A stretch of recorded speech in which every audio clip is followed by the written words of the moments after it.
Como decíamos en la publicidad, estas son unas jornadas que se organizan a través del Ateneo Republicano de aquí de Sevilla, y van por los barrios. Se llama Febrero Republicano en barrio. En barrio. Eso ya lo digo yo, no te preocupes. Vale, y bueno, pues ellos contactan con asociaciones locales, en este caso es la Asociación Histórica del Retiro Obrero, y que gracias a nuestro centro cívico que tenemos ahí en operativo, gracias a Magdalena, pues disponemos de este espacio para conocer un poquito la historia. Y como bien dice mi amigo Miguel, que me calle ya y le dé la voz a ella, ¿vale? Gracias. Buenas tardes. Yo no he dicho eso. Bueno, gracias, Basilio. Me decía que presentara, que dijera que lo en español, Miguel Campillo. Sí. Está muy bien, está muy bien. Bueno, pues buenas tardes. Muchas gracias, como decía Basilio, por haber venido. Como él decía, el Febrero Republicano de la primera a la tercera es un evento que venimos realizando desde 2012, y a raíz de que, bueno, ha ido creciendo, de manera que a raíz de que con mi amigo Juan Valencia, que es vicepresidente del Ateneo, pues en 2019 creamos el Ateneo Republicano de Andalucía, a partir de una serie de profesores que ya habían participado en la jornada universitaria del Febrero Republicano. Y claro, al vernos ya con más posibilidades, porque pensábamos que era fundamental sacar el conocimiento de la universidad y que fuera a los barrios. Entonces, pues, a partir de esa fecha estamos haciendo lo que decía Basilio, el Febrero Republicano en barrios. Esta es la tercera edición. Para mí es un orgullo que... sí, perdón. Él quería decir algo al respecto del día del domingo, que hay una convocatoria, en fin.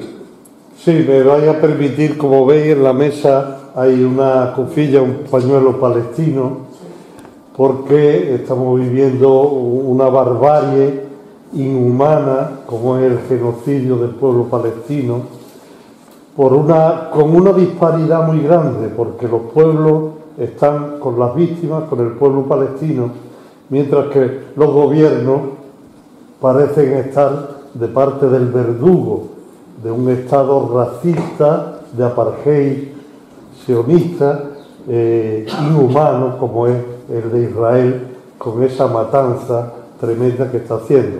Así que yo os pediría, si no os importa, que guardemos un minuto de silencio y luego en solidaridad con el pueblo palestino, y después ya demos comienzo al acto.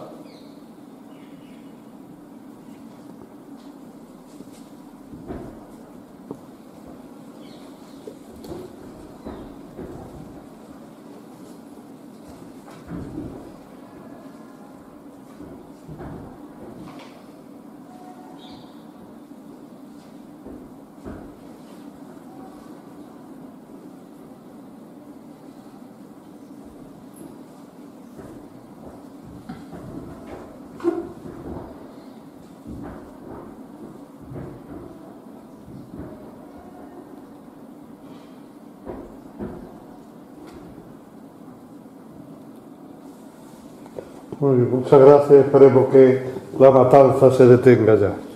Bueno, pues al hilo de lo que él ha dicho, se está hablando de la posibilidad o de lo ideal que sería todos estados independientes dentro de Palestina. Eso es una solución, en mi opinión, muy poco a largo plazo. Lo suyo sería un estado laico. Entonces, vamos a lo que vamos. Sí, perdón, Diego, ¿qué querías decir? A raíz de lo que acabas de comentar, informaros que el día 4, el domingo próximo, a las 12 de la mañana, en La Seca, está una actividad muy linda que se llama 1000 voces por la paz, que une los dos genocidios que se están produciendo en Palestina y en el Sáhara Occidental, que está bombardeado ahora mismo desde hacía 3 meses por Israel. Israel interviene con los avioncitos y Marruecos con el armamento pesado. contra los salarios.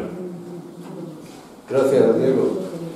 Bueno, como estaba diciendo, para mí, como lo diría el otro, el rey emirato, para mí es un orgullo y satisfacción presentar a Eloy Arias Castañón, una pieza fundamental. Desde 2013 ha sido, y hasta que se jubiló hace un par de años, ha sido el responsable académico, que se encargaba de hablar con el rectorado, pedir los permisos, etcétera, para hacer todas estas jornadas universitarias que venimos haciendo, como digo, desde 2012. Entonces, aparte, él ha dotado muchas veces de contenido a esa jornada, ha intervenido más de una de dos veces con su ponencia, en fin, agradecidísimo siempre lo estaré. Entonces, bueno, pues Eloy Arias Castañón, el profesor,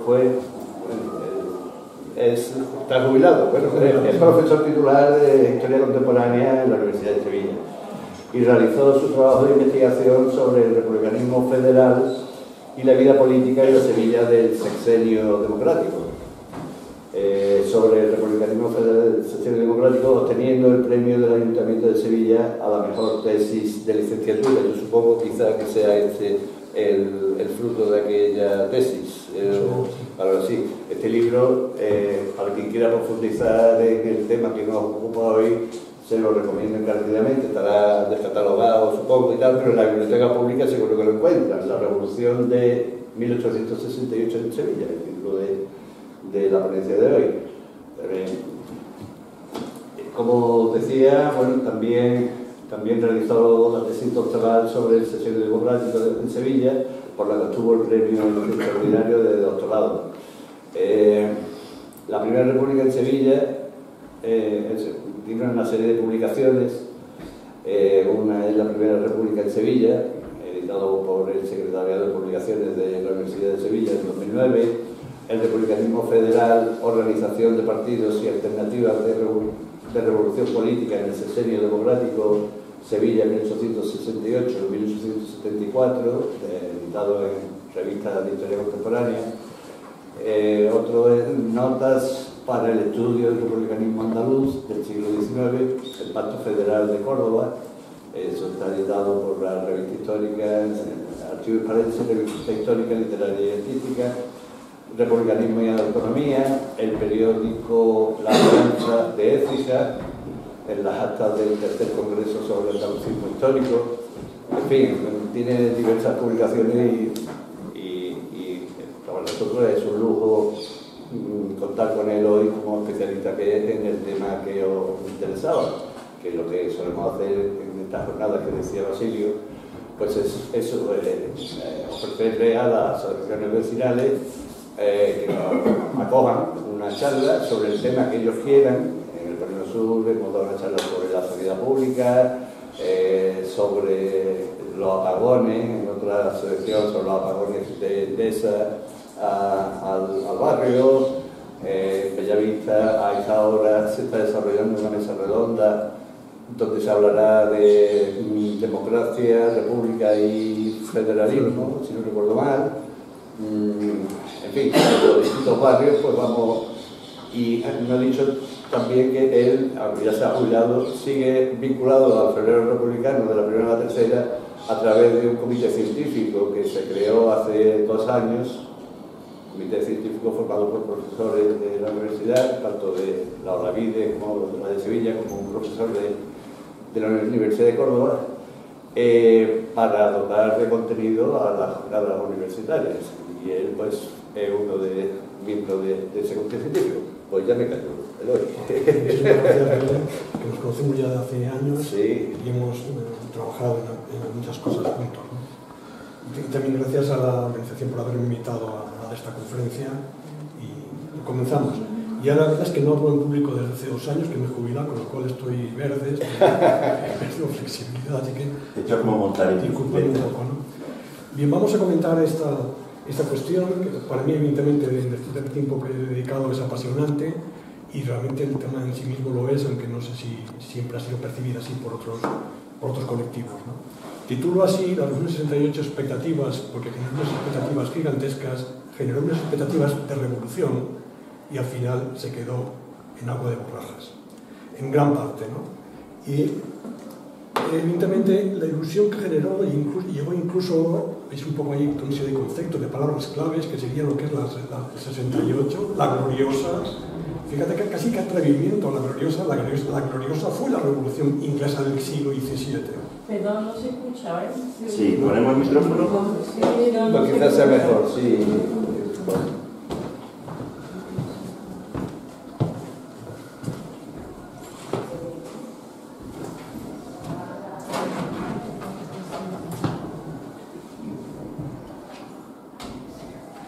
Son inalámbricas, ahí no Magdalena. No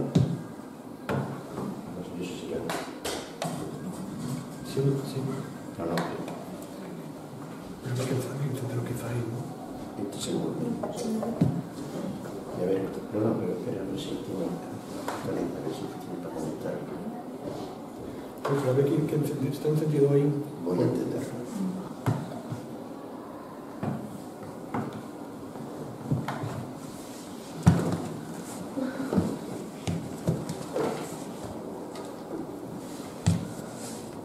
¿Puede hacer un pause?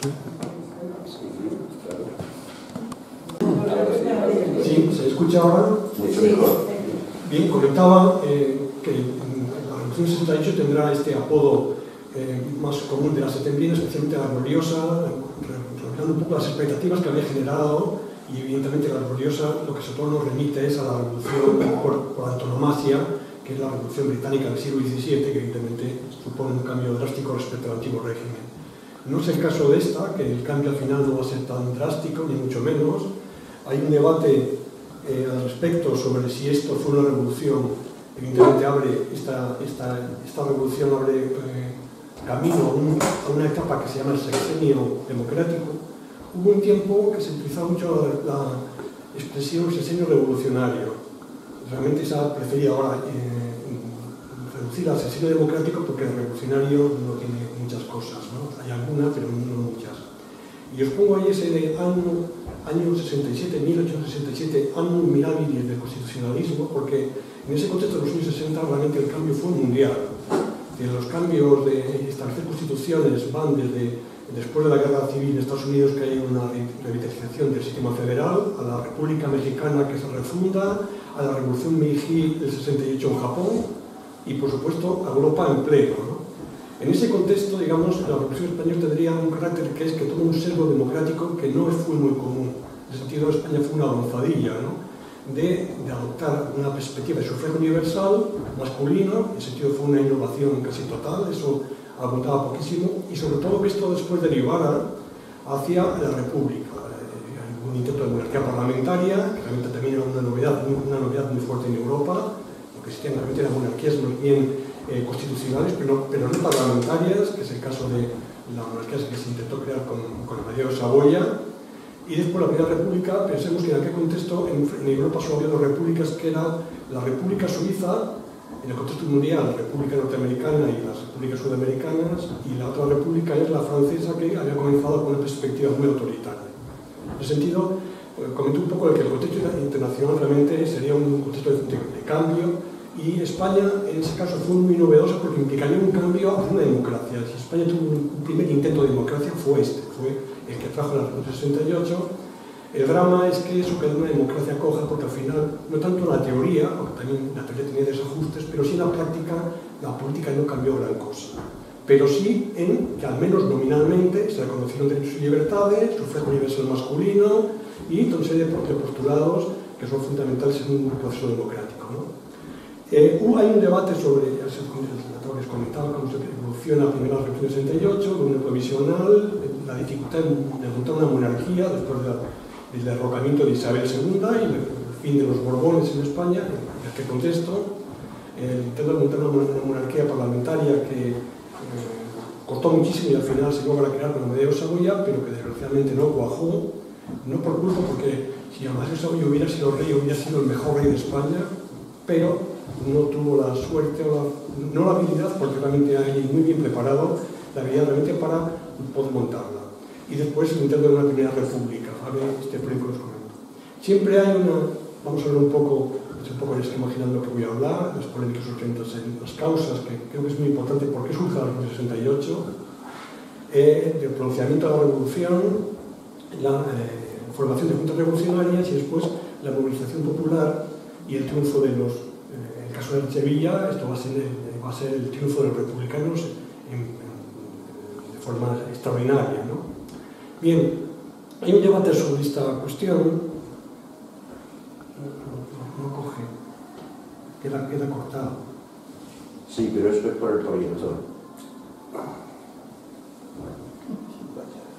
Entonces no veis lo que... ¿Es mucho lo que falta?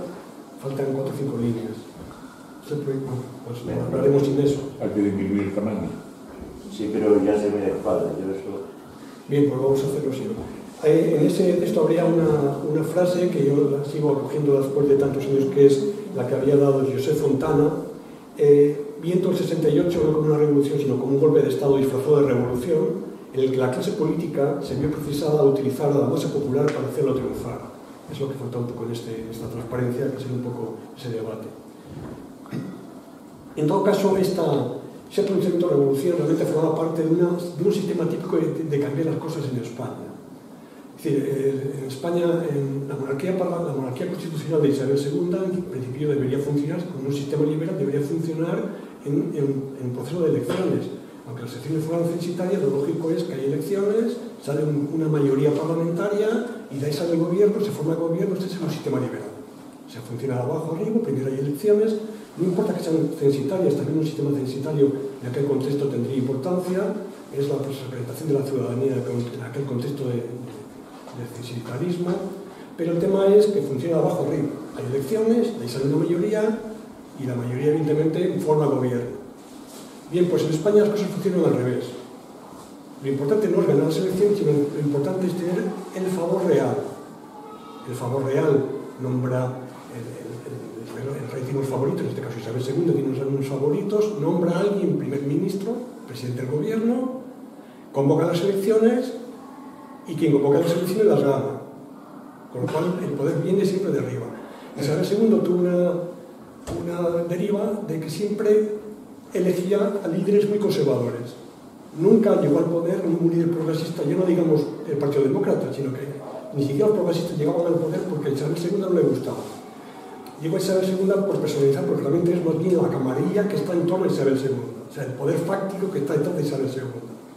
Con lo cual, realmente los progresistas nunca llegaron al poder porque eligiera un presidente progresista.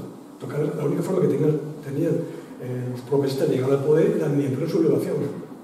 Entonces hay un poco el tema de los pronunciamientos, la estrategia de cambiar la política en España a través de los pronunciamientos. Dado que el monarca no me elige al líder de mi partido para formar gobierno, vamos a pronunciarnos para obligar a la reina a que realmente elija un líder del Partido Progresista para que el Partido Progresista pueda formar el gobierno. Una parte de la Revolución 68 es este proceso. Como veremos ahora mismo, hablar de las causas, el régimen de Isabel II derivó hacia una perspectiva antiliberal, casi carlista, de integrismo absoluto, con lo cual digamos que todo el mundo, desde la Unión Liberal, el Partido Progresista, el Partido Demócrata, van a estar en contra, pero justamente eso, y el liberalismo, los últimos años de Isabel II, no liberalismo, ya no es que haya una corrupción del sistema, una corrupción política del sistema en el cual, en vez de funcionar de elecciones al poder, funciona de arriba abajo, el que tiene el poder, el monarca y su camarilla elige a sus amigos, forman gobierno y queda todo en manos de ellos. No solo eso, sino que plantea esta lógica. El 68 tiene un poco eso. Ante la deriva autoritaria de Isabel II, ya no solo que elija líderes conservadores, sino que elige líderes reaccionarios. No queda más remedio que ir a la revolución. Es decir, la revolución que se hace mediante un pronunciamiento militar, eso no implica mucho militarismo, sino que los militares son políticos, casi todos los partidos están liderados por un militar, esta mezcla de militarismo y política, y digamos es el líder que se pronuncia con el apoyo del ejército para, digamos, una especie de pronunciamiento. Elevo mi voz ante la opinión pública española para que el monarca me elija y me nombre presidente del gobierno. Una parte comienza eso. En el proyecto originario no está claro que realmente los militares quisieran hacer una revolución, que Topete, que O'Donnell, que el general Prim realmente quisieran hacer una revolución, más bien se les vino encima por la movilización popular que provocó y en consecuencia de ahí derivó del pronunciamiento a la revolución. Pero en caso, En todo caso, este procedimiento tendría dos elementos nuevos respecto a lo que sucedía pues, en la Revolución del 54 o el pronunciamiento de los años 30, que tienen un poco la misma estrategia. Pronunciamiento militar, formación de juntas revolucionarias, movilización popular y se consigue cambiar el gobierno. Que dura lo que dura, ¿no? En el bienio progresista, el progresismo duró 2 años, la revolución de 1854 duró 2 años, en 56 volvió Narváez y se acabó el progresismo. Volvió el monopolio del Partido Popular. Hay dos novedades que comento, que es esta deriva democrática. No es que los militares fueran muy demócratas. Al final, realmente, la única concesión que hicieron fue que hubiera sufragio universal, pero más bien una democracia tutelada por doctrinarios. En España, lo que se imponía durante la etapa de era el liberalismo doctrinario, y si tiene apellido, si es liberalismo doctrinario, es que ese liberalismo le falta algo. Ese liberalismo, si es doctrinario, el liberalismo puro es liberalismo puro, implicaría libertades y derechos, aunque tengamos ciertas restricciones por el sufijo transitorio. Cuando hablamos de liberalismo doctrinario, es que hay una doctrina previa que establece hasta dónde llega el liberalismo. Por tanto, hablamos de la debilidad del liberalismo en la época isabelina. En la época isabelina quisieron conservadores siendo un estatalismo feroz, utilizando el Estado en beneficio de las clases pudientes y de los amigos de la camarilla monárquica. Así, tan claro, ¿no? La corrupción de los Borbones los mueva. Y el que viene de largo y tendido, ¿no? En ese contexto plantea esta lógica que estamos comentando, ¿no? Y este giro democrático va a venir un poco sobreseído por la movilización popular, por el papel de los demócratas y especialmente en Andalucía porque hay una especie de efluvio republicano en Sevilla, Málaga, Cádiz, el poder republicanismo en Sevilla, Málaga, Cádiz, en Barcelona, en Valencia, es que es impresionante, en Zaragoza. El tema es que el resto de España no, trae el drama del republicanismo, que es, hay una España republicana espectacular, el tema es que la otra parte de España es carlista, reaccionaria, conservadora, con lo cual es un poco el drama de este sexenio, ¿no? El otro, evidentemente, lo que os comento es la movilización ciudadana. Y aunque realmente las libertades al final fueron recortadas, realmente fue una etapa de expansión periodística, de un dinamismo periodístico espectacular, de opinión, de movilización ciudadana, de movimientos obreros. Entonces es cuando realmente se funda la primera internacional en España, hablo un poco en esta etapa del sexenio, y por tanto, a pesar de las restricciones que impuso esta democracia, realmente fue una etapa de expansión de la opinión pública, de expansión del obrerismo, pero fue espectacular. El problema es que esto después no cuajó en un sistema democrático que realmente diera viabilidad a estas perspectivas de una libertad de expresión, de una democracia real y de protagonismo del mundo obrero. Pero la oportunidad o la posibilidad estuvo, ¿no? Ante un poco eso que estamos comentando, ¿no? En este paso, en este salto del pronunciamiento a la revolución, de un pronunciamiento para cambiar el gobierno a realmente una revolución que implicaría democracia e incluso en cuál sería el papel del pueblo, el papel del pueblo y el papel de los obreros de verdad, realmente tendría un papel importante. En ese diseño de un pronunciamiento que se hizo en Cádiz, el pronunciamiento por parte del general, realmente, como veremos un poco el manifiesto, es un manifiesto muy alicorto, muy poco ambicioso. El salto viene precisamente de lo que pasa en Sevilla. Los sevillanos tampoco nos podemos sentir tan orgullosos porque también nos rasgó Sevilla, ¿no? Comenzó en Sevilla, y después realmente estaba Málaga, y está Málaga, Cádiz es realmente una ciudad muy revolucionaria, el tema es que estaba ocupada por los militares y por tanto quedó noqueada. Pero donde no estaban los militares, hubo esta oportunidad que se casó en Sevilla, el caso de Málaga, realmente fue espectacular la movilización de esta ciudad. En el sentido, obligaron a los militares a abrir un poco y realmente, para que triunfara la revolución, darle un sitio democrático. En ese sentido, planteé un poco el éxito del 68 en Sevilla. Quiero detenerme un poco en las causas, porque en una parte es mérito. El triunfo de la revolución, el triunfo de este pronunciamiento, de esta revolución, ¿es mérito o demérito? Evidentemente, un aspecto muy importante es que el sistema isabelino estaba agotado, o sea, llevó a España al desastre. Por tanto, es que triunfara la revolución 68 es casi lo lógico, porque es que el reino de Isabel II había derivado, digamos, hacia una perspectiva de antiliberalismo, en consecuencia, bueno, pero ¿España qué es?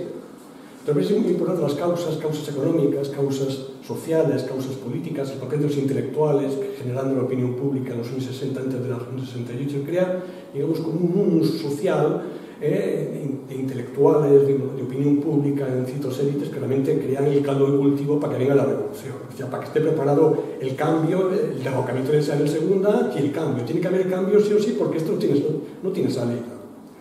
Entonces, eso es lo que estamos comentando, ¿no? En este cuadro, ahí sí está completo, plantea esta dinámica de factores económicos, factores sociales, factores políticos. Yo creo que esto para mí es tan importante que casi voy a leerlo para que no me líe tanto, porque quiero desviarme a hacer circunloquios, con lo cual vamos a ir al grano. Crisis económica. Jugó un papel fundamental en la caída del régimen isabelino por cuanto afectaría de una u otra forma a todos los sectores sociales, agudizaría la quiebra de la hacienda estatal y dejaría en evidencia la ineficacia de su política económica, los abusos del intervencionismo gubernamental que coartan el papel de la iniciativa privada y la corrupción del sistema político y de sus valores sociales, que además de ser ineficaces permiten la apropiación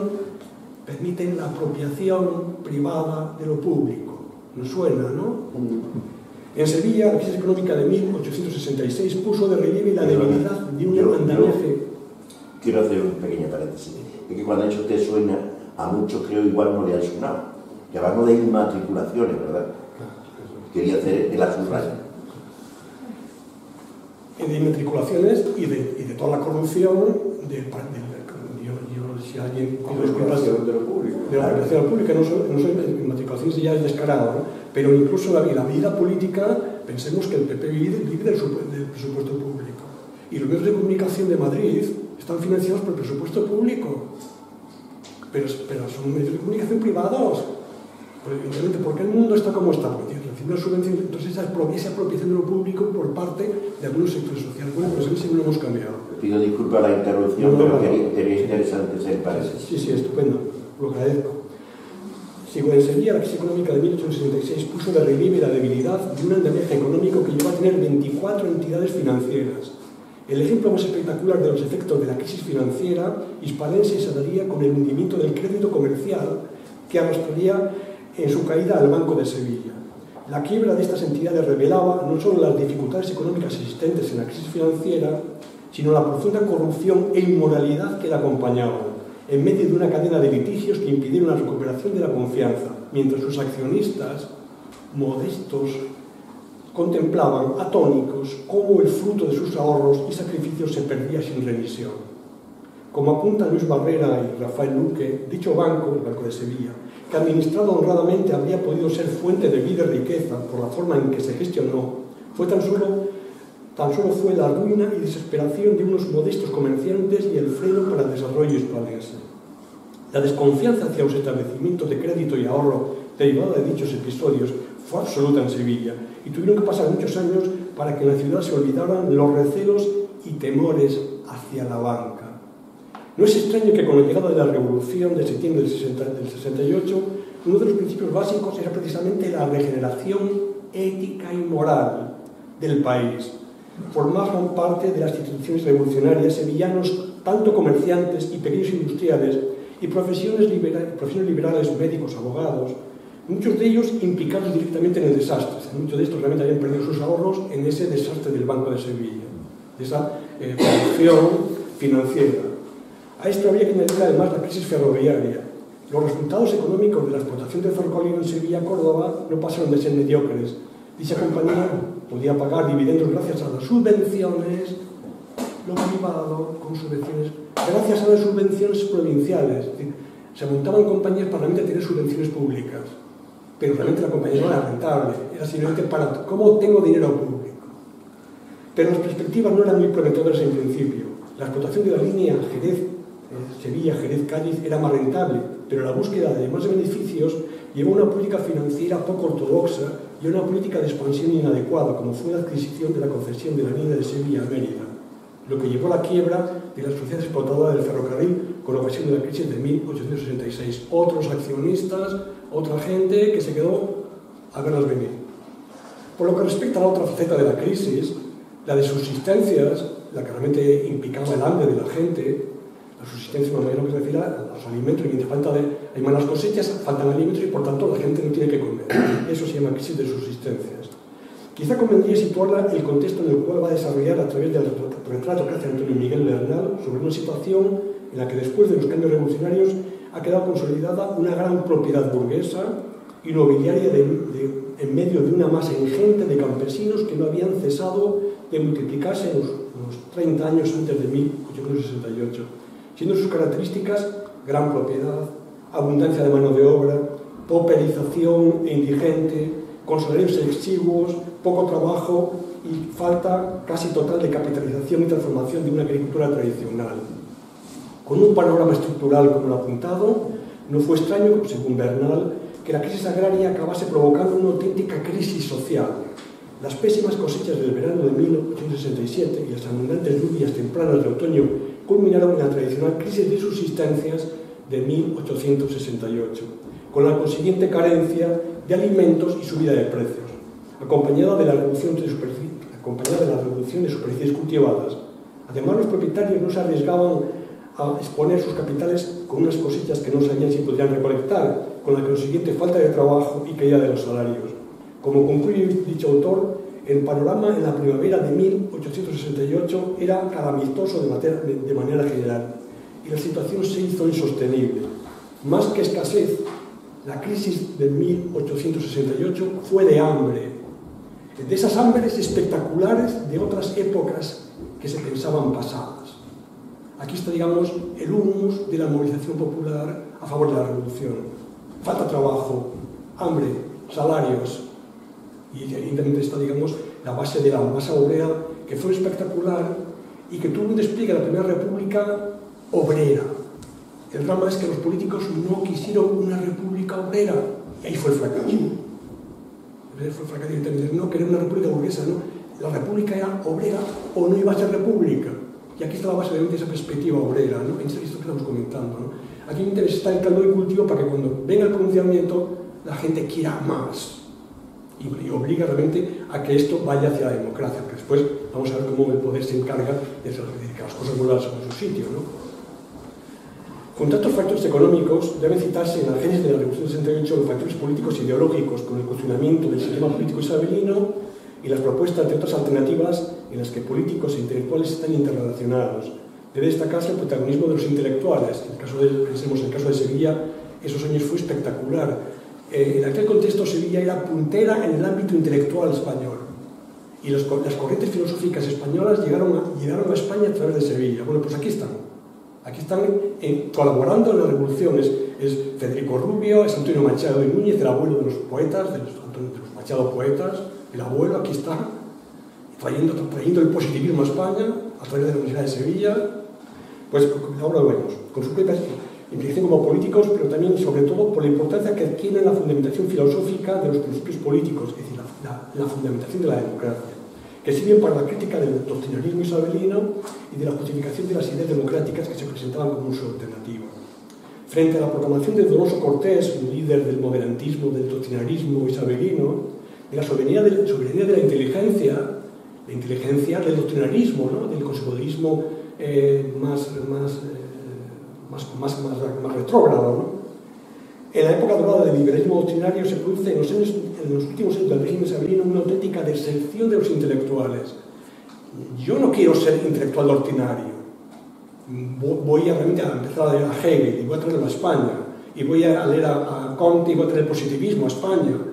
Teorías que la Iglesia Católica las consideraba pecado. Explicar a Hegel, explicar al positivismo, eso era pecado. Por tanto, nos podemos imaginar en dónde estaban en ese contexto, ¿no? Pero en ese caso, frente a esa visión de Donoso Cortés de los intelectuales doctrinarios, evidentemente, nosotros somos intelectuales de otra línea, somos intelectuales democráticos, queremos otra cosa, queremos un pensamiento moderno y no reaccionario.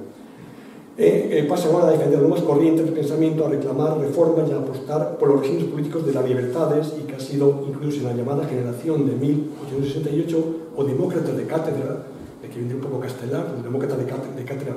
No sé si ustedes saben, si nos lo comenta ahora, que Castelar fue expulsado de la cátedra de filosofía de Madrid en 1864 realmente por explicar en clase teorías, no explicará más, por explicar filosofías liberales. Fue expulsado porque no se podía consentir esas cosas, ¿no? López Moría es otro escritor, destaca el papel de la actividad intelectual en la génesis de la Revolución de 1868, lo que le da singularidad en el movimiento revolucionario español decimonónico, aunque no era el primer movimiento español, ya que ya también se ha dado un poco el año del 54. En el caso de Sevilla, este texto de Méndez Bejarano, escrito en 1920, realmente ilustra, ¿no? Digamos, Sevilla era un auténtico hervidero de nuevas corrientes filosóficas, evidentemente todas a de Europa, porque en España no hay nada original. El pensamiento español originario brilla por su ausencia, es más bien todo herencia. Lo curioso de esta perspectiva es que, por eso la derecha va a decir que el pensamiento son extranjeros, ¿no? El positivismo, hegelismo, el krausismo, todo esto es extranjero, ¿no? Extranjero porque, claro, es pensamiento francés, pensamiento alemán, estos filósofos son extranjeros, por tanto, pensamiento progresista, el positivismo, el hegelismo, todo esto extranjero. Lo que se callan es que el pensamiento reaccionario tampoco es español, porque se copia literalmente a Francia. El pensamiento reaccionario español copia literalmente el pensamiento reaccionario francés. Por tanto, en España hay escasamente poco originales, realmente todo transponer o traer las ideas de Europa a España, sean reaccionarias o sean revolucionarias. Vemos ahí algunos nombres. Creo que en ninguna parte se sintió como en Andalucía y principalmente en su capital el vigoroso impulso intelectual de la Revolución del 68. Preparado al terreno por Cantero y sus discípulos hegelianos, por Fernández de Espino, Huidobro y Adolfo de Castro, y demás representantes del criticismo francés, que tiene como órgano la revista de Ciencia, Literatura y Artes, y no menos por la tradición sensualista que se convierte en evolucionismo, propagada desde su cátedra por Antonio Machado de Núñez, Federico de Castro, entonces a la fuerza de la edad y del entusiasmo, y auxiliado por José María Millet, catedrático de Derecho Penal, y más tarde por el núcleo de alumnos de en torno a suyo de Salina. Algunas de las figuras son estas que tenemos aquí. Este es Federico Rubio, es un médico que solo le dedica, digamos, a buscar una perspectiva social a la medicina, de preocuparse por los pobres. Evidentemente, pues es una figura señera en ese caso de... Este va a ser el líder, este señor va a ser el líder del Partido Republicano en Sevilla durante gran parte del sexenio, después será desplazado por corrientes más radicales. Este es uno de ellos, el otro es el abuelo de los Machado, Antonio Machado y Núñez, es al cual se le ha hecho un homenaje porque se le ha puesto nombre suyo a la biblioteca universitaria. Menos mal, ¿no? Menos mal que se ha conocido porque realmente casi estaba olvidado, que es un intelectual eminente y que introduce el positivismo en España. Pensamos que el positivismo ahora nos une como una filosofía anticuada. En aquel contexto, para la derecha española, para la iglesia española, el positivismo era puro pecado, era puro radicalismo, pura locura. ¿Cómo va a ser eso así? Bueno, pues el que realmente introduce el positivismo es Antonio Machado. Y no son en Sevilla, sino que es en España, a través de Sevilla, ¿no? Este es otro, Francisco María Turbino, que es el propietario del periódico de Andalucía, que durante esta etapa del sexenio se vuelve republicano y tiene un papel fundamental en apoyar esta democracia republicana. Es un periódico que antes había sido de Unión Liberal y de pronto pues gira y en el sexenio busca realmente lectores en las bolsas populares, y donde está el público está la gente de la calle, por lo tanto busca lectores. Aunque la gente no sepa leer, saben que los periódicos se leían en los clubes revolucionarios, por lo tanto había lecturas colectivas. Serían todos intelectuales, el introductor de Hegel, Francisco Escudero y Peroso, menos conocido. Realmente son todas figuras que colaboran en la revolución, que dan el pensamiento, que dan las ideas sobre esta configuración de una alternativa. Evidentemente de ellos sale gran parte del discurso, de la legitimación de una alternativa democrática, de la defensa de la dignidad del pueblo. Saldría un poco esta dinámica que estamos comentando. Las causas políticas nos llevaría un poco a cuestionamiento cómo funciona el sistema político isabelino. Cómo funciona el sistema político isabelino. En una parte hemos comentado ya antes hablar de cómo funciona de arriba abajo. O sea, Isabel II, evidentemente, siempre había sido un país que había apostado por el Partido Moderado, y dentro del Partido Moderado por los líderes más conservadores, por tanto los líderes más avanzados del Partido Moderado que daban siempre escudos del poder. El Partido Progresista no veía el poder ni por asomo. La única forma de poder conseguir el poder era realmente hacer pronunciamientos, hacer movilizaciones, hacer sublevación, porque si no el poder no lo conseguía nunca. Las elecciones también totalmente amañadas y ganaba quien tenía el poder, ganaba las elecciones, por tanto acceder al poder mediante elecciones era imposible. Pero un poco esa dinámica que se plantea ahí, hablo del monopolio político, Pero si el monopolio político no es liberalismo, es un liberalismo autoritario, ahora diríamos, ahora sí lo de Polonia, ¿no? O de Hungría, lo del iliberalismo. Un liberal que no es liberalismo. El iliberalismo, bueno, pues aquí estaría esa perspectiva de un liberalismo que tiene mucho la apariencia liberal, pero que realmente de sustancia le falta la esencia liberal. De monopolio de un partido, por tanto es de organizaciones neocatólicas. El concepto neocatólico se aplicaba para este extremismo católico, un catolicismo reaccionario, se llamó neocatolicismo, que era casi próximo al carlismo. Gran parte de la curia eclesiástica española era carlista, y en Sevilla gran parte de los curas eran carlistas. Porque los carlistas, bueno, ustedes saben, eran absolutistas, antiliberales, antirevolucionarios, antiliberales, anti todo, eran absolutistas. Como ahora, bueno, no lo he comentado. Y como ahora realmente apunta lógicas y perspectivas de esta orientación, perspectivas de neocatolicismo, de ultracatolicismo, pues realmente estamos casi en lo mismo. Y frente a eso sería abrir el juego político a la participación ciudadana y a la representación de los partidos. El Partido de Unión Liberal, el Partido Progresista, el Partido Demócrata y el Partido Republicano Federal. Había realmente que hubiera participación de todos, que pudieran participar todos, ¿no? No me se plantea esa orientación. Y en el caso, evidentemente, en Sevilla se planteó, digamos, una conspiración con ese sustrato socioeconómico, esa presencia de intelectuales, que en una parte son intelectuales que también son políticos. Plantea esa lógica como realmente plantean como casi la conspiración se hacía a cara descubierta.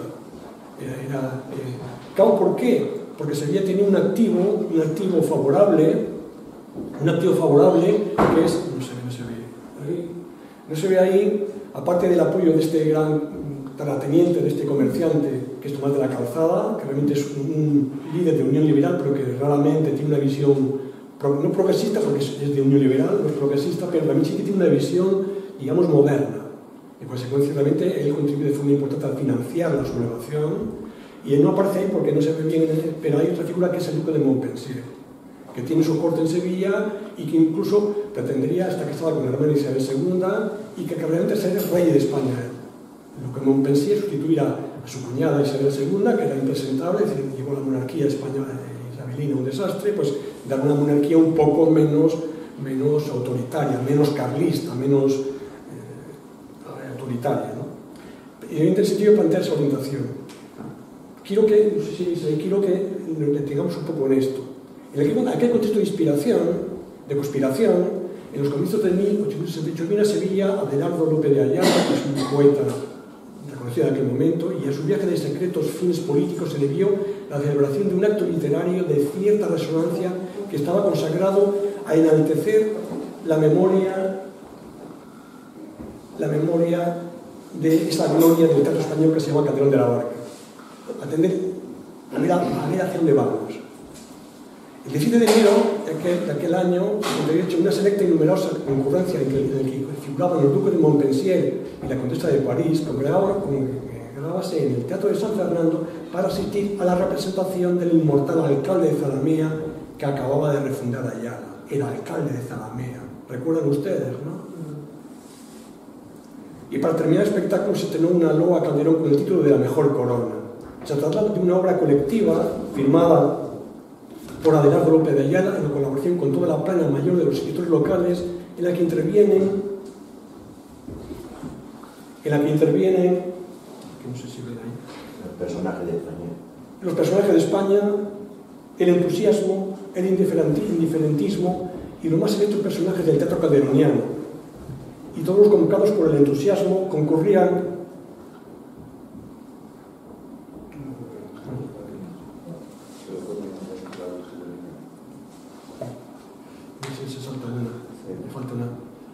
Vale, pues lo leo yo. Me hubiera gustado que hubiéramos visto usted, pero lo voy a leer yo. Y todos convocados por el entusiasmo concurrían a proclamar la gloria del gran don Pedro. Nunca como entonces debieron sonar los tan altos e intencionados aquellos versos tan conocidos, ¿no? Al rey la hacienda y la vida se ha de dar, pero el honor es patrimonio del alma y el alma solo es de Dios. La perspectiva es Isabel II. No podemos obedecerte. El honor está por encima de la obediencia al rey. Cuando realmente el rey hace cosas imposibles, Entonces esto es un acto de conspiración total, ¿no? Representando a Calderón de la Barca, es realmente un acto revolucionario que se prepara a la Revolución de 68 en Sevilla, ¿no? Públicamente en el Teatro San Fernando se hace este alegato que es evidentemente una especie de cita. Isabel II, no te queremos, porque realmente al rey la hacienda y la vida se ha de dar, pero el honor no. Vamos a ver, el mismo Adelardo López de Ayala escribirá el manifiesto de los generales. Vamos a ver si lo vamos a ver. No sé si lo veis. ¿Y qué dice el manifiesto de los generales? No dice honor, ¿no? Pero viva España con honra. Que es el tema de la corrupción. Evidentemente, por encima de esa perspectiva de regeneración, la palabra regeneración política y social, regeneración moral,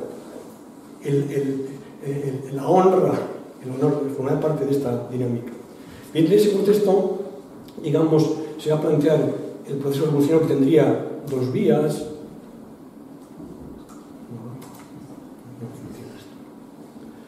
Tendría dos vías que sería un pronunciamiento militar, no vamos a insistir mucho porque ya lo hemos comentado un poco, ¿no? La vía militar que implicaría un poco la lógica más de cambio de gobierno, incluso podría suponer el cambio de monarca, pero en una parte este proyecto tendría como posible rey al duque de Montpensier, que en una parte sería pues un liberalismo muy conservador, aunque no un liberalismo autoritario, ¿no? Un liberalismo, un duque de Montpensier está conectado de las familias francesas, por tanto tiene una tradición liberal un poco más desarrollada que en el caso español. Y frente a eso está la otra perspectiva de la revuelta popular, la revuelta de crear juntas revolucionarias y de movilización popular que implicaría el sesgo democrático que estamos comentando, ¿no? Cómo se lanza esta segunda revolución al sesgo democrático. El pronunciamiento militar, evidentemente, fue diseñado como se hacía todo el siglo XIX por una élite política en el cual estaba dirigido por militares y colaboraban líderes políticos. Cuando hablamos de militares no es que hubiera un militarismo, no es que el ejército diera un golpe de Estado, sino que eran militares que son políticos, los partidos estaban dirigidos por un militar, y digamos que en una formación política en la cual se mezclaba la milicia y la política. Por ejemplo, en este caso, estos militares, Topete, Dulce, Serrano y Prim, realmente van a ser los artífices de este pronunciamiento militar. Realmente que lo hacen en Cádiz, triunfa y en consecuencia, digamos, a partir de ahí se pone en marcha este proceso de cuestionamiento. Este proceso acabará con un enfrentamiento armado entre este ejército revolucionario y el ejército de Isabel II, en Novaliches, en Córdoba. Esta batalla la ganan los ejércitos de los pronunciados y obliga a Isabel II a exiliarse de España. Es derrocada y Isabel II tiene que exiliarse de España. Esto es un poco la parte, digamos, del pronunciamiento. Evidentemente, el pronunciamiento implicará un cambio político, se dejaba abierto. ¿Y cuál sería el proyecto de este cambio político? Pues veis un poco ese manifiesto que comentamos antes, vamos a ir a él. Esta es Isabel II, que tiene que ser de España, es derrocada. Pensemos que en otros casos lo que hacen es que al rey le cortan la cabeza, con lo cual ya no vuelve más. Pues en este caso, evidentemente, no volvió Isabel II, pero volvió su hijo, ¿no? No digo con eso que le deberían haber cortado la cabeza, yo no he dicho eso. ¿Qué es lo que pretendía este movimiento, este pronunciamiento? Evidentemente, ir contra la corrupción. Era impresentable ese sistema del liberalismo de Isabel II. Por tanto, regeneración social y política. Viva España con honra. España por encima de todo, ¿no? El concepto de España, salvar a España, la regeneración política. Realmente, la única medida que adoptan, que proponen es que se elijan unas nuevas cortes constituyentes por sufragio universal. Aquí está la novedad. La única concesión que hacen esta, bueno, habrá unas nuevas cortes constituyentes que dirán qué quiere el país. Y estas cortes constituyentes serán elegidas por sufragio universal. Entre el sufragio universal sí que sería un concepto democrático, pero también el sufragio universal es fácilmente manipulable. Visto los populismos, con el cual también las elecciones van a demostrar cómo el que tiene poder gana las elecciones, aunque haya sufragio universal. Porque también son muy fácilmente manipulables si no hay otros mecanismos que compensan y si no hay opinión pública formada, a través de un mecanismo populista, la gente vota lo que el poder quiere, con consecuencia. Frente a esto, realmente lo que se va a producir es como se produce en Sevilla, después realmente casi, a lo mejor yo la imagen demasiado sevillano, ¿no? Pensemos que Sevilla, pero también es Málaga, y son otras ciudades españolas que realmente van a colaborar, especialmente de Levante, ¿no? Valencia, Alicante, Barcelona, realmente va a ser un poco Levante, Andalucía, en el caso de Andalucía, Sevilla, Cádiz, Córdoba, Málaga, un poco Granada, después Levante y Barcelona realmente va a ser fundamental el levantamiento del triunfo de esta organización. Aquí el protagonista es el general Izquierdo, el pronunciamiento lo lanza el general Izquierdo, que dirige la Capitanía General de Sevilla, de Andalucía, y sus orientaciones serían hacer un pronunciamiento, que caiga el gobierno de Isabel II y se dé paso a un nuevo sistema donde realmente pues, las Cortes decidan qué se va a hacer. Pero prácticamente a la par se va a formar una junta revolucionaria. No es que sea nueva, la junta revolucionaria se les llama así, pero realmente sean comités organizativos. Que sea junta revolucionaria no quiere decir que realmente vayan a hacer la revolución, sino que son como el movimiento del pronunciamiento va acompañado de actividad civil, de líderes políticos civiles, y colaboran todos juntos para cambiar el sistema. Y crean comités que, digamos, articularían un poco la organización del nuevo sistema. Se forma esta revolucionaria que, en principio, parte de una idea de consenso, ¿no? Hay una especie de consenso entre los tres partidos que hacen la revolución, que es Unión Liberal de O'Donnell, el Partido Progresista del General Prim y el Partido Demócrata, que tiene más figuras civiles que militares. Por una parte, como estos son los colaboradores, digamos que se forma una junta revolucionaria integrada por las tres partes. Unión Liberal, el Partido de Unión Liberal, el General O'Donnell, el Partido Progresista, el General Prim y el Partido Demócrata. En principio, digamos, iría todo dentro de lo previsto, que es, hacemos un pronunciamiento que implicaría esta participación civil, incluso cierta participación ciudadana, pero no más. Pero el tema es cómo esto va realmente a llevar una movilización. Aquí encontramos esta junta revolucionaria por tercios. Unión Liberal al principio, los militares están todos en el cambio de Unión Liberal, Rafael Izquierdo, hay grandes propietarios, Marqués de la Motilla, gran propietario, Caro y Cárdenas, otro gran propietario, progresistas, Antonio Aristegui, propietario también, Candao, otro gran propietario, Antonio Machado Núñez, del cual hemos hablado antes, Puente y Pellón, propietario comerciante en los barrios del centro de Sevilla, y los republicanos que se ven ahí, Federico Rubio, Manuel Carrasco, un poco. ¿Qué sucede frente a esta perspectiva? Esta perspectiva, digamos, de consenso entre todos. Claro, en el momento que se proclama la democracia, que la revolución va a ser democrática, va a quedar muy congruente. Que los unionistas no son demócratas, realmente no, los unionistas no creen en la democracia, son doctrinarios. Y el progresismo también. Y en consecuencia, ¿qué democracia van a defender alguien que es doctrinario? Que hemos comentado un poco antes, no sé si lo vuelvo a repetir para que se entienda. Doctrinarismo implicaría una doctrina que plantea una especie de doctrina sobre el liberalismo preconcebido, previsto, con lo cual no es liberalismo de libertades y derechos, sino que es conforme a un diseño, ejecutamos un sistema liberal. Un diseño evidentemente muy conservador, muy controlado, muy elitista, sufragio censitario, libertad restringida. Esto es doctrinarismo. Si son doctrinarios, realmente no creen en la democracia. Pero adoptan esa palabra, porque evidentemente es una especie de infiltración. Se hacen demócratas los que el día de antes no eran demócratas. Entonces, claro, ya nos va a indicar a dónde va la democracia. La democracia en manos de no demócratas, pues evidentemente acaba en no democracia.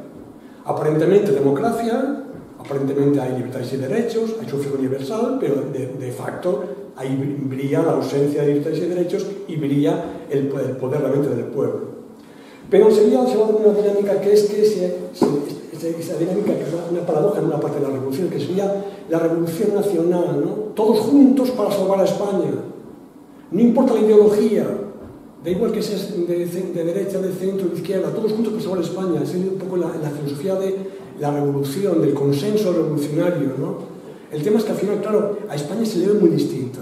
No es lo mismo la visión que tienen de España los unionistas que la visión que tienen de España los demócratas. Entonces, claro, al final va a ser casi imposible. Entonces, rápidamente surgen enfrentamientos entre unos sectores y en Sevilla el poder de esta junta va a quedar en manos de los demócratas, que se deriva de una, digamos, coalición entre los demócratas, de los miembros del Partido Demócrata, que evidentemente son demócratas porque llevan toda su vida luchando por la democracia y creen en ella. Aquí está pues, Federico Rubio, Manuel Carrasco, Arderius, Hidalgo Caballero, Díaz Quintero, Federico de Castro, incluso, aunque no era demócrata, formaba parte de este bloque democrático. Y va a haber una sorpresa, que es que una parte del progresismo sí es democrático. realmente que sería, digamos, la rama que después va a acabar en Ruiz Zorrilla, lo que es el progresismo democrático. El general Prim, más bien, no era democrático tampoco, el general Prim era autoridad y orden. Liberalismo sí, pero con orden y autoridad. Es decir, liberalismo sí, pero doctrinario. Nada de liberalismo democrático, nada de apertura del liberalismo hacia la democracia. Eso era el general Prim. Pero dentro del Partido Progresista hay una rama que en Sevilla tiene mucha importancia, que es el progresismo democrático. O sea, una parte del Partido Progresista, el Partido Progresista que tenía dos almas, una doctrinaria y otra democrática, y se impone esta corriente democrática.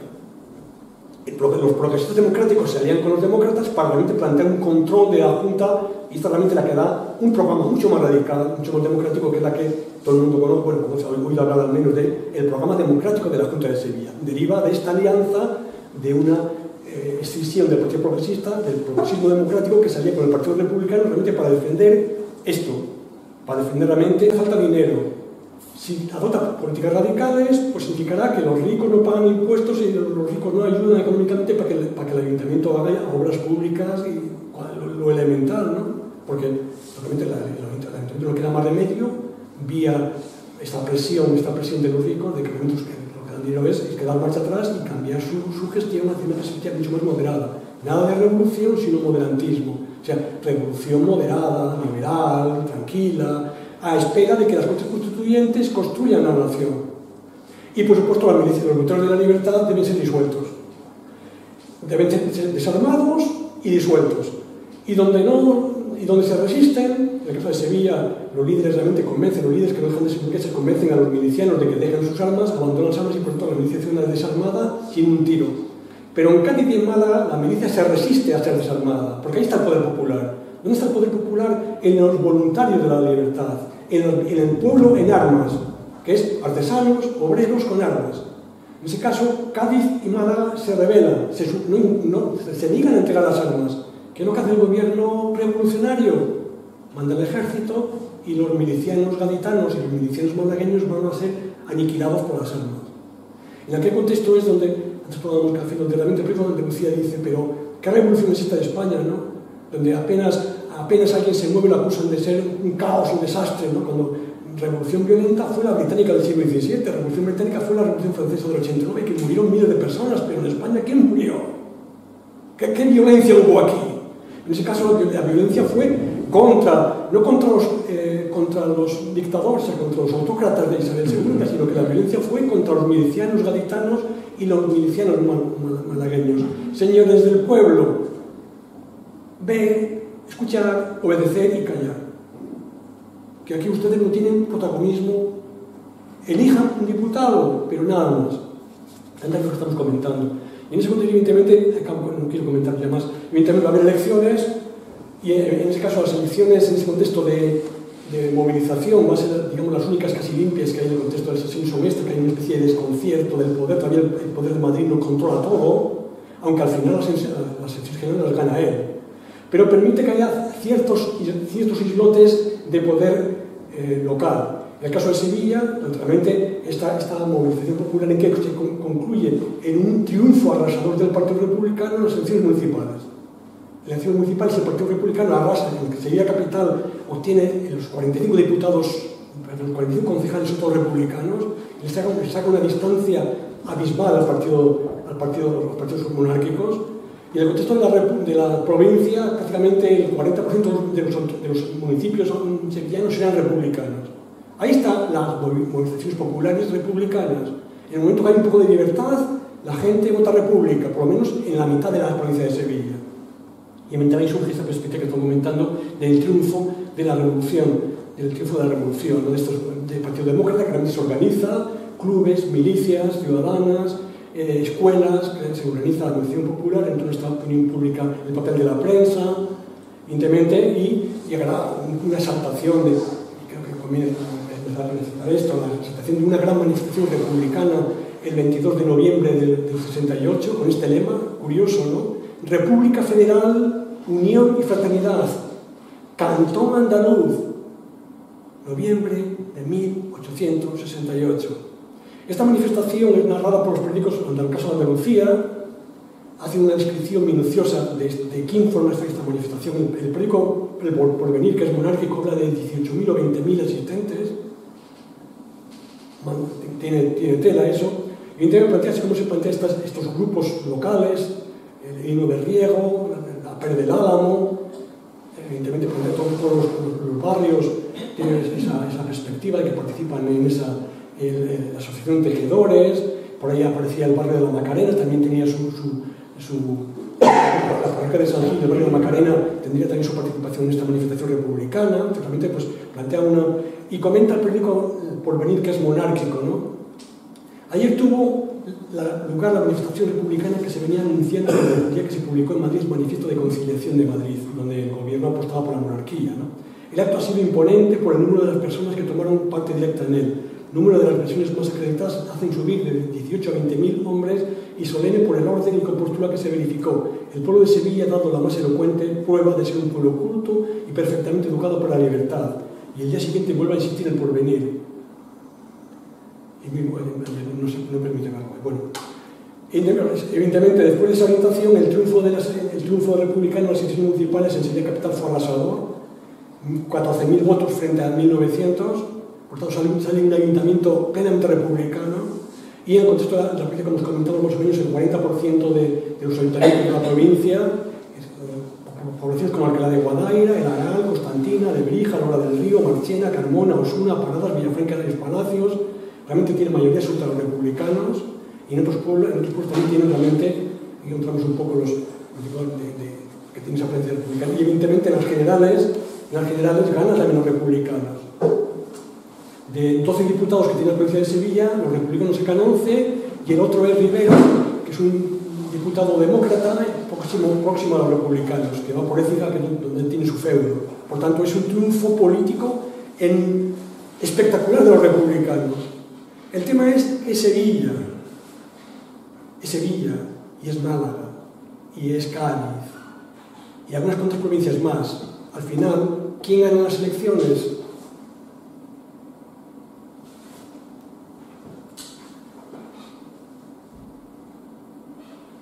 No me aparece. Se falta alguna transparencia, no sé por qué es esto. Bueno, lo comento yo. ¿Quién gana las elecciones? Evidentemente el gobierno. ¿Y los demócratas están en el gobierno? No. ¿Los republicanos están en el gobierno? No. Y por tanto, pues evidentemente están en una minoría. Al final los republicanos en el contexto nacional tendrán 87 diputados. 87 de 350.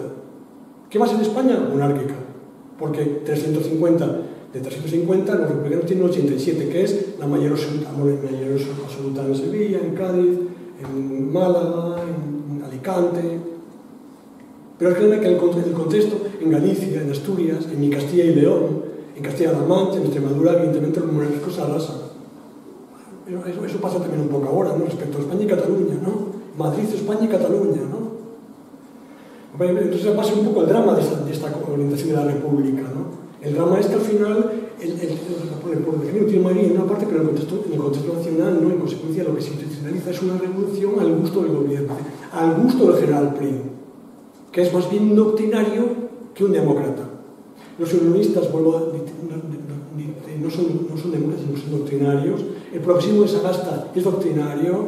Solo una rama del progresismo, que sería la de Ruiz Zorrilla, podría ser democrático. El problema es que Ruiz Zorrilla es un personaje muy peculiar, que tiene un ego y una afán de poder, por lo cual también es excluyente, por lo cual tampoco se puede decir que es demócrata, porque quieres quedarte con el poder y que los demás no tengan ningún poder, que el poder es todo tuyo, por lo cual eso tampoco es muy democrático. Realmente es un poco el drama de la Revolución 68. Triunfando esta perspectiva democrática, esta perspectiva popular, al final lo que queda es que no cambia gran parte de la dinámica. ¿Es todo negativo en el sexenio? No. Evidentemente, este gobierno consigue una constitución que formalmente es espectacular. En ningún país del mundo existe una constitución tan avanzada como la española. Liberalismo y democracia, sufragio universal. El tema es que en gran parte es papel mojado. Es verdad que hay libertades y permite expansión de la prensa, expansión de la opinión pública, expansión del obrerismo, se funda la Internacional, surge el sindicalismo obrerista. El tema es que en el momento que se funda la Internacional y surge la Comuna de París, es un antes y un después. Después de la Comuna de París va a haber un giro. Si hablamos un poco del año 67, del año maravilloso del constitucionalismo, yo diría hasta que llega la Comuna de París, que realmente la manifestación de del obrerismo en marcha, de una revolución obrerista en París, que realmente pone contra las cuerdas un sistema burgués. A partir de ahí, digamos que Europa se vuelve conservadora, hasta no se sabe dónde acaba ese conservadurismo. Con el argumento de que vienen los rojos, que vienen los comunistas, que vienen los anarquistas, que está la Comuna de París, ¡cuidado! ¡Demos marcha atrás! Pero a partir de ahí, esto es el drama de la Primera República, que se encuentra en la fase de declive del progresismo y en la fase de ascenso del conservadurismo. Está contracorriente. Europa no va por la república. Europa no va por la democracia. Y si democracia es populismo, es que la gente se crea que realmente vota para tener el poder, pero que realmente el poder no lo tiene el pueblo. Ese tío va a ser muy experto, un líder, porque por otra parte muy admirado un cosa británico que es israelí. ¿Cómo consigo que la gente obrera me vote sin que yo realmente apruebe medidas que beneficien a la clase obrera? Populismo puro y duro. Señores obreros, que trabajo por usted. La gente le vota y después aplica políticas que no son obreristas. Un poco fue el drama de estas expectativas revolucionarias de Sevilla y del fracaso al final a la poste, ¿no? Que al final, evidentemente, su desarrollo, evidentemente, hacia el obrerismo, el internacionalismo, el anarquismo, parte de aquí. Pensemos que en la internacional sevillana el 95% de los dirigentes procedían del republicanismo federal, que en un momento dado no es que rompan, porque en la Primera República hay una conexión total entre el republicanismo federal y el anarquismo. Que líderes anarquistas dijeran que son antipolíticos, eso a los obreros les trae al pairo, porque los obreros realmente tienen una pulsión política. Por ejemplo, en el caso de Sevilla, en el caso de gran parte de Andalucía, realmente el obrerismo sigue siendo obrerismo que tiene una procedencia republicana federal, sus líderes también. Después se pasa al anarquismo, pero no rompe con el federalismo, tiene la doble militancia, no rompe con el federalismo, sino que es federalista y a la vez internacionalista. Quiere una república obrera. Pero el tema es que, claro, eso no es lo que quiere Castelar. No quiere una república obrera, ni es lo que quiere Salmerón. Incluso Pía hasta se asusta. Una república obrera. Pero era esa la base de la república en Andalucía. La república obrera en Cádiz, en Sevilla, en Málaga, y evidentemente no pudo ser. Bueno, pido disculpas por alargar un poco más de la cuenta, pero en fin, espero que haya servido de algo, que haya dado una noticia, una información y que tengáis una visión más o menos clara de lo que ha pasado. Muchas gracias.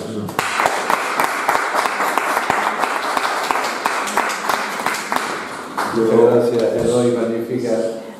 Bueno, se abre el turno de preguntas a Eloy Arias. Yo no lo quiero cansar porque el hombre ha tenido una jornada, pero sí me surgen muchas preguntas. Un día un debate y una tertulia, ¿no? Porque esta es la historia que nunca se cuenta. Esta es la historia que todos saben pero nadie conoce. Yo le agradezco que se haya ofrecido a dar nuestra conferencia, abrirnos todas esas dudas que ahora mismo tenemos en la cabeza, porque es importante, y a partir de ahí ahora poder investigar o tener más oportunidad de tenerle o de poder investigar por lo menos esta parte de la historia, la revolución de su libro. Y bueno, yo le digo que le agradezco muchísimo el que haya podido venir, el que nos participara. Y bueno, y aclararnos un poco tantos personajes, porque es una etapa, un momento histórico que, como estamos viendo y en su exposición ha quedado bien claro, la cantidad de personajes que juegan en el escenario de la historia, en el escenario del poder, y esa lucha por el poder cómo se disfraza, ¿no? O sea, es un momento en que hay muchos lobos con piel de cordero y todos ellos, entre todos, ellos, como dice el refrán, todas la mataron y ella sola se murió, ¿no? Vamos a decirlo así.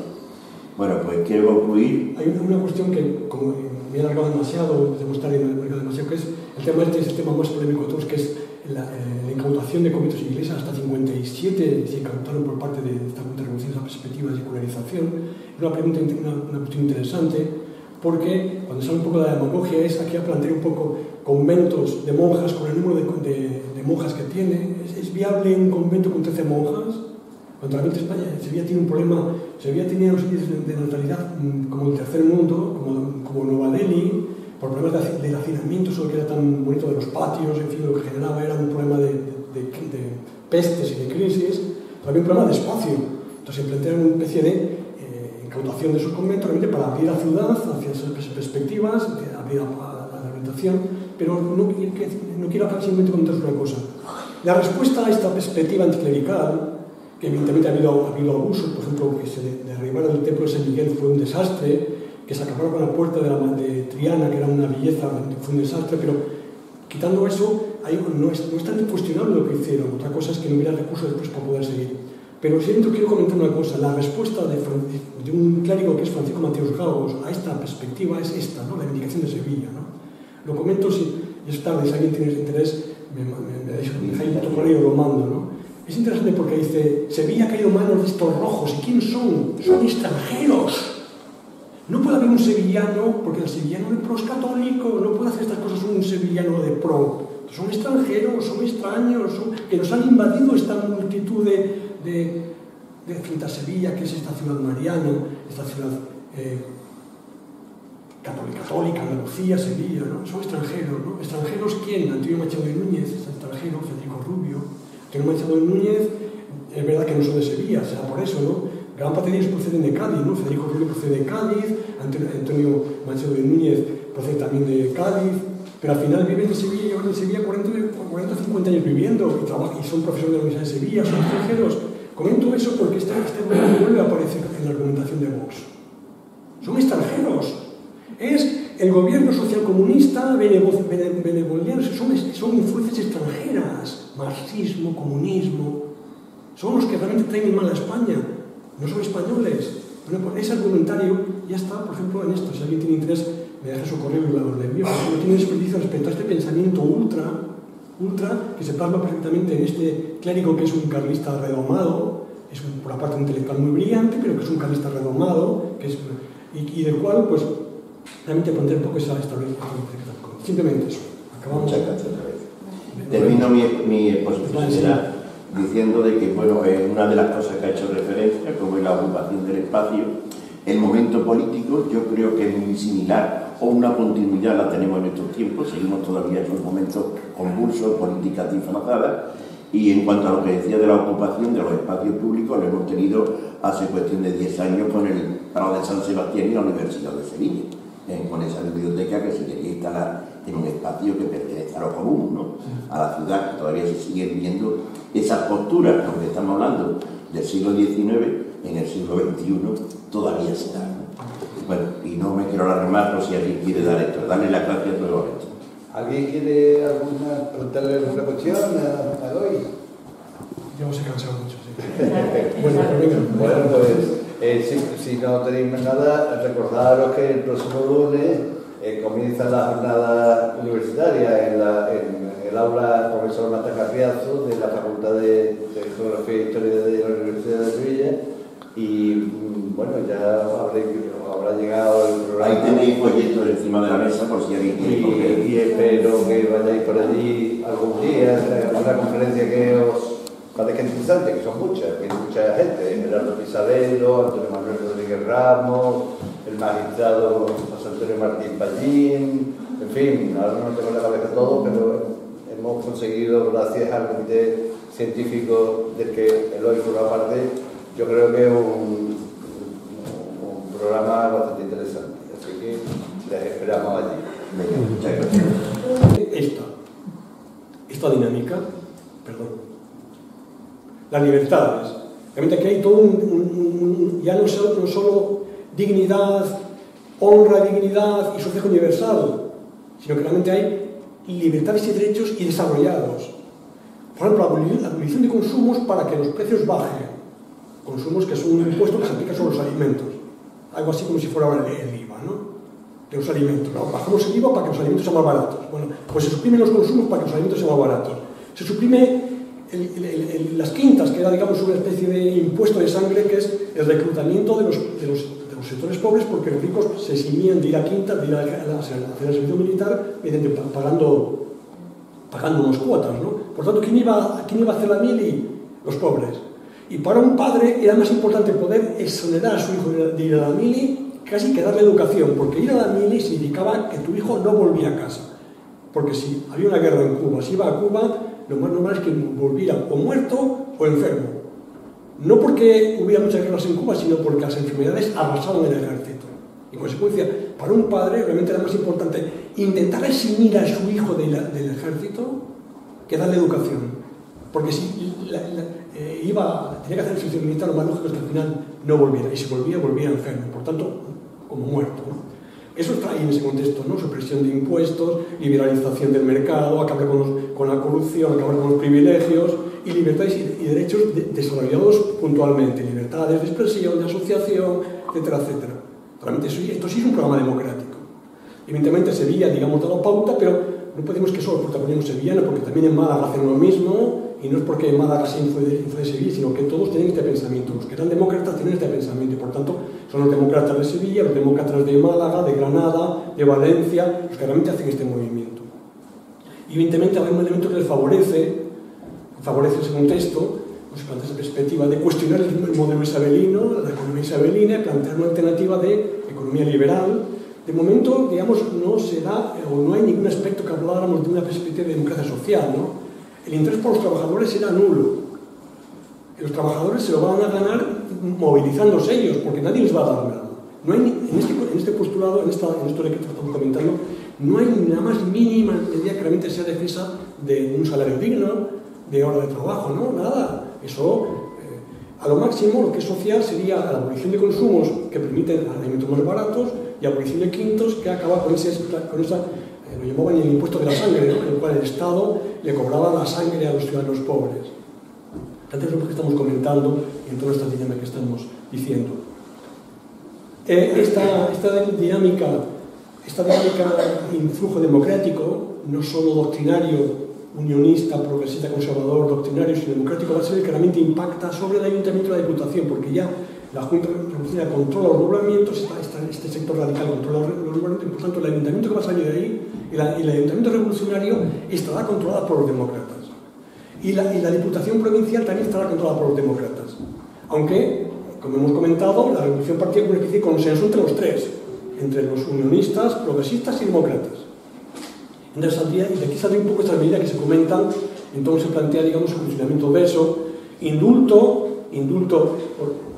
por perspectivas políticas, en el cual, evidentemente, replanteamiento del sistema fiscal, filosofía libercambista. Pensemos que aquí hay una cuestión paradójica, ¿no? Normalmente en España el conservadurismo se piensa que es liberal, ahora mismo la derecha es conservadora, el conservadurismo es liberal, es libre mercado.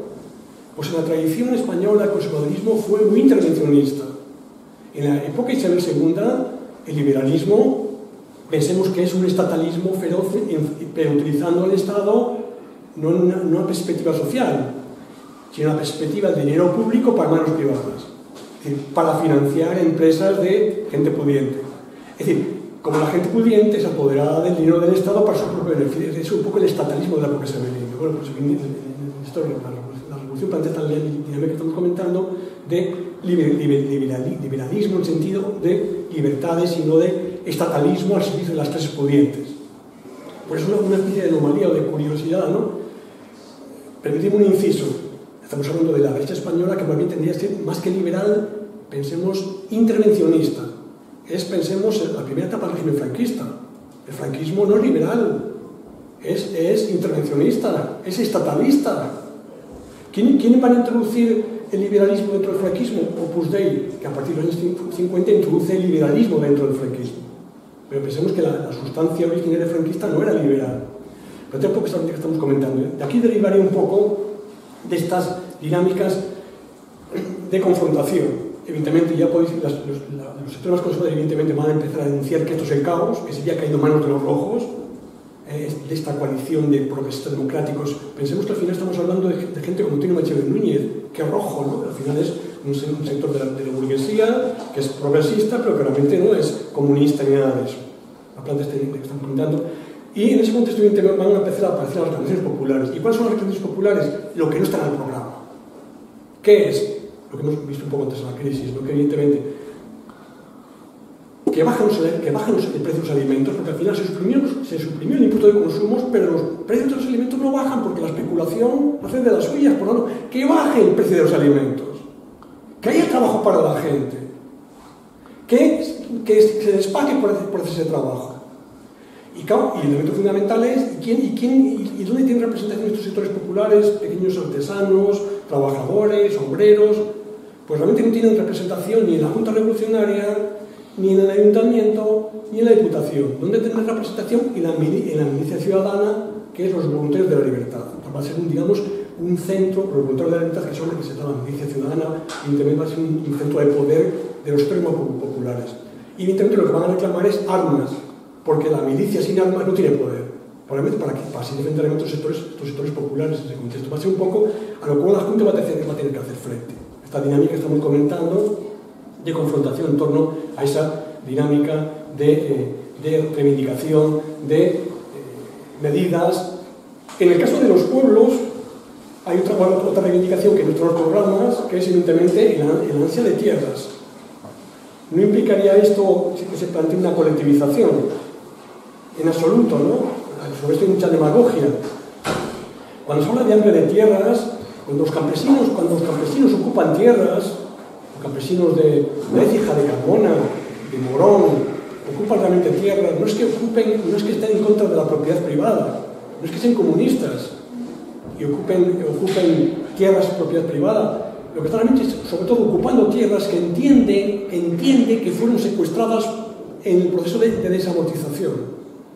Cuando están reclamando tierras que en el sistema judicial acabaron en manos de la burguesía andaluza o de la nobleza andaluza, cuando realmente su titularidad era de dudosa realidad.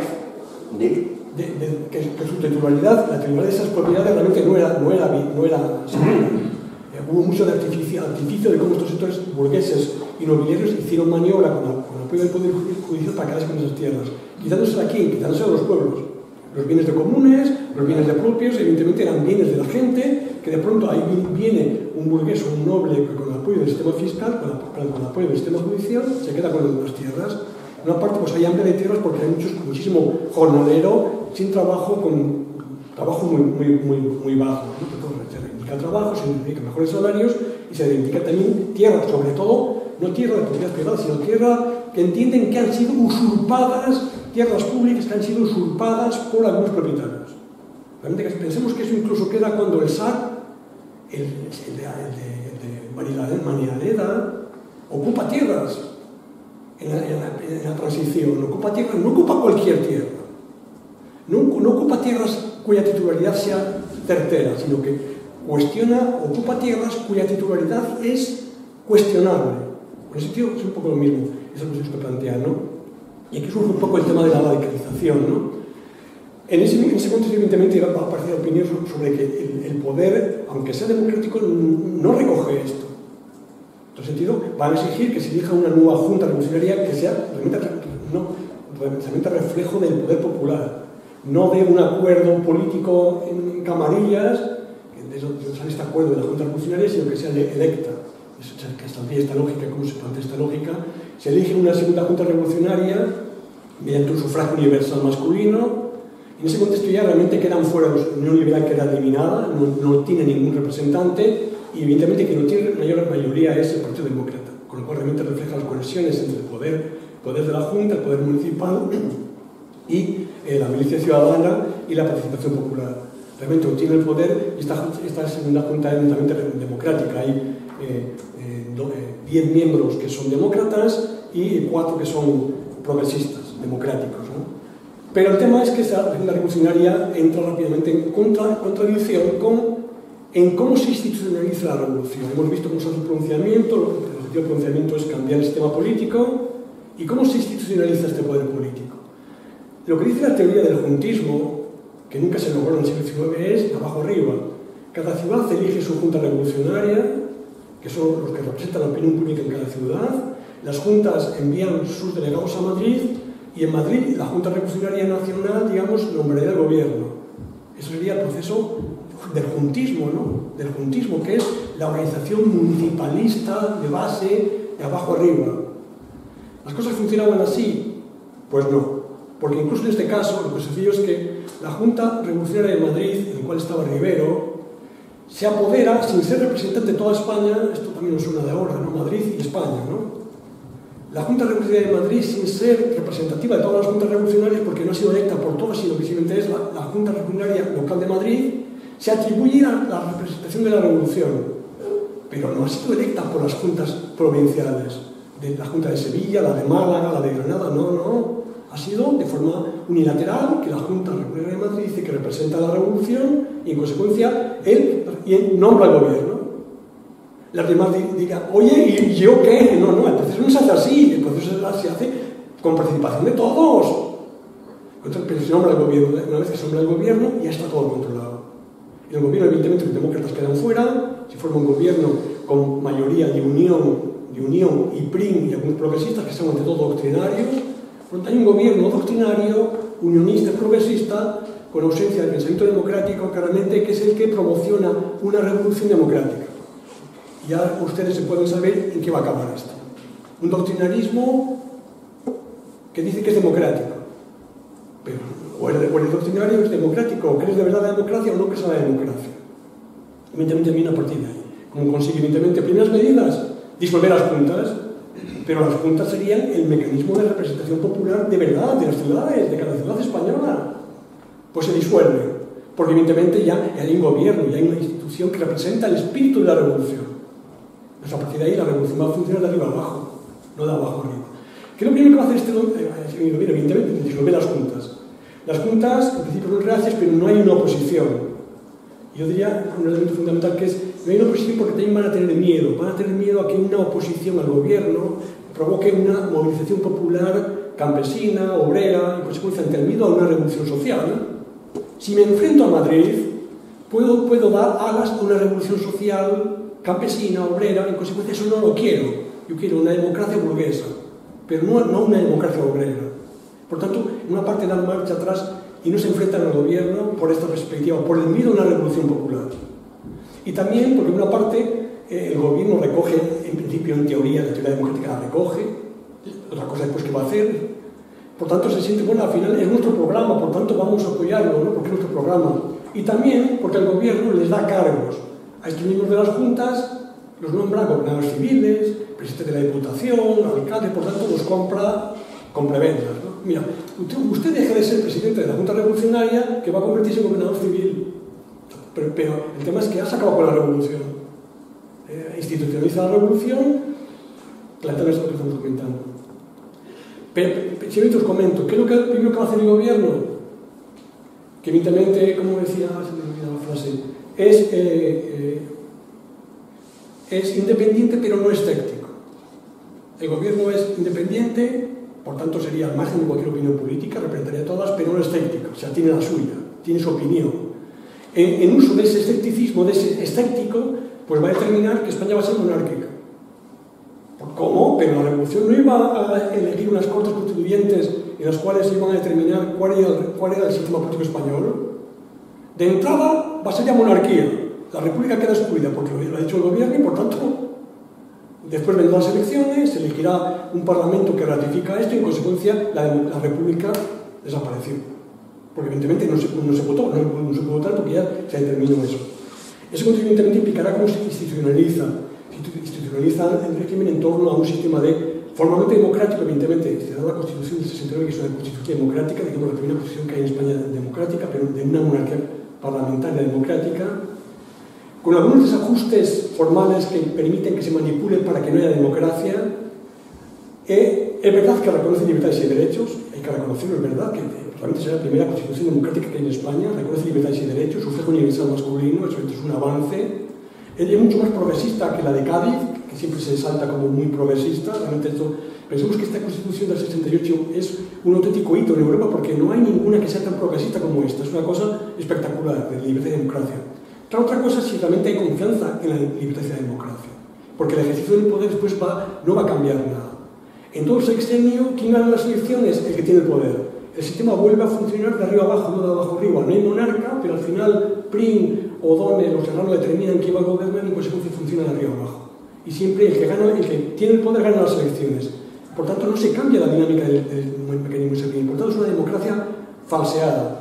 Hay que reconocerle que hay libertades y derechos, y eso posibilita libertad de asociación, libertad de movimientos, eso permite crear la primera internacional, permite que surjan clubes republicanos, que el republicanismo tuvo su expansión, pero al final tiene unos límites, que cuando pasan más allá de un límite, obviamente van a ser reprimidos. La movilización popular anticañista diría que estamos en torno reconociendo el sufragio universal, que realmente representa al pueblo, no que sea un mecanismo utilizado por las élites políticas para legitimar el poder establecido, esa manipulación del sufragio, aunque sea universal. Pensemos que Sagasta va a ser habilidoso, ¿no? Sagasta en el sexenio ensaya cómo es posible ganar elecciones que se celebran por sufragio universal. Pues el sexenio fue un auténtico laboratorio para después, cuando en España se reconoce el sufragio universal masculino en 1890, ¿cómo consigo ganar elecciones que se celebran por sufragio universal? Bueno, pues se ensayó aquí. El sexenio, ¿cómo ganar elecciones que se convocan por sufragio universal? Y nunca falla. El que tiene el poder gana las elecciones. Diréis que es un misterio. Bueno, ¿cómo consigue Pablo Iglesias siempre ganar sus elecciones? Yo, votando a la gente militante de Podemos en las bases, pues esas son las cosas que tiene el tema del sistema de la organización, que el que tiene el poder gana las elecciones, ¿no? Antes de los lindos. Y el segundo, evidentemente, sería que antes de esas exigencias de armas por el pueblo, proclamamiento donde estaría la defensa del poder popular serían las milicias ciudadanas. La milicia ciudadana, el control de la mitad de Sevilla, realmente eran republicanos en pleno.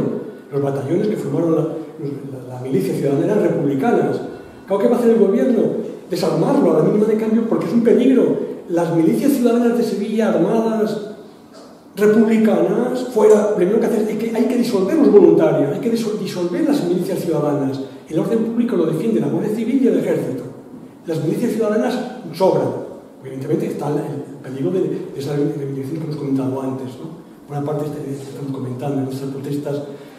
Cuando comentamos un poco cómo se disuelve la Junta, es el miedo al obrerismo. La segunda Junta revolucionaria elegida por sufragio universal, realmente apenas puede gobernar, se elige el 14 y el 19 se disuelve. Ante la amenaza del gobierno, de que tiene que disolverse, ¿no? Evidentemente, la Junta no quiere enfrentarse a Madrid, no quieren enfrentarse al gobierno de Madrid, porque al final pues, eso es muy serio, enfrentarse al gobierno porque te pueden acusar de rebeldía, en fin, hoy te acusarían de terrorismo, ¿no? Entonces, el 19 de octubre pasa una movilización en Sevilla una movilización realmente donde queda en evidencia cuál es las reivindicaciones populares, que es trabajo, salarios, precio de los alimentos. En consecuencia, digamos que la burguesía revolucionaria se acobardó. Cuidado que nos viene rojería obrerista, que nos viene la reivindicación de cuestionar la propiedad privada, realmente de reivindicar trabajo, reivindicar mejores salarios, reivindicar alimentos baratos. Eso implicaría una intervención estatal sobre el mercado para que los precios de los alimentos sean baratos. Implicaría obra pública para que realmente haya trabajo. Así que digamos que la Junta de marcha atrás no puede ser, porque nos metemos entonces por esa lógica que estamos comentando. En una parte hay otra maniobra muy conocida, y 5 minutos más y acabo. Hay una maniobra realmente de cómo se disimula un poco esta radicalidad. Esto es una interpretación que puede ser discutible, pero a mí me parece muy atractiva. Hay una faceta que caracteriza mucho a Sevilla, que es el tema del anticlericalismo. El tema de la incautación de conventos, el anticlericalismo, el laicismo, la secularización formía parte de esta ideología, de esta democracia del sexenio. Pensemos que se crea, el gobierno incluso, si no tengo sonado, crea la ley de matrimonio civil, por plantear la lógica de laicismo, secularización, formía parte de una dinámica del contexto del sexenio. En ese contexto habría, digamos, una dinámica que está en el 68. En Sevilla, especialmente, esto cobra especial importancia porque va a haber una incautación gigantesca de conventos e iglesias, y una parte de esta perspectiva de este anticlericalismo es para dar una imagen, ya que no puedo dar una imagen revolucionaria obrerista, porque eso implicaría poner en cuestionamiento la propiedad privada. Si atiendo a los obreros, si atiendo las reivindicaciones de los obreros, implicaría mejores salarios, reparto de tierras, en fin, eso es demasiado arriesgado, y por tanto, ¿cómo doy una imagen revolucionaria? Pues siendo anticlerical. Una parte del anticlerical como una especie de expediente de las élites para mostrar, señores ciudadanos, tened confianza en nosotros que somos radicales, somos anticlericales, con lo cual somos radicales, así que tened paciencia que ya llegará la revolución social. Pero mientras, no hay la revolución social de reivindicar trabajo porque entonces se va todo el garete. Y en ese contexto, evidentemente, se plantea el mismo gobierno, realmente fue muy anticlerical, el mismo gobierno de Prim, con Ruiz Zorrilla en el Ministerio de Gobernación, realmente fue muy anticlerical, no solo en sí, sino en el contexto de esta revolución. Por eso, claro, va a surgir rápidamente la Iglesia Española, estará en contra. Gran parte de la Iglesia Española no solo no liberal, sino que es carlista. En consecuencia, va a haber un poder fáctico en contra ya de esta democracia del sexenio, que es que la Iglesia Católica no está por la labor. Y el ejército, gran parte tampoco. Por tanto, ya tiene grandes enemigos que no van a favor de que sea posible una democracia en este contexto del sexenio, ¿no? Va a surgir esta orientación que estamos comentando. Y ligaría un poco esta dinámica de incautación de conventos. En ese contexto, evidentemente, llega la disolución de los poderes revolucionarios. La Junta, ante el miedo de padecer revolucionaria, se disuelve, se autodisuelve, porque al final son burgueses que tienen miedo, no quieren ser rebeldes contra Madrid, porque los pueden acusar de desacato o al gobierno, y tampoco realmente defienden una revolución social obrerista, por tanto, no pasan de ser burgueses liberales, burgueses demócratas, pero burgueses.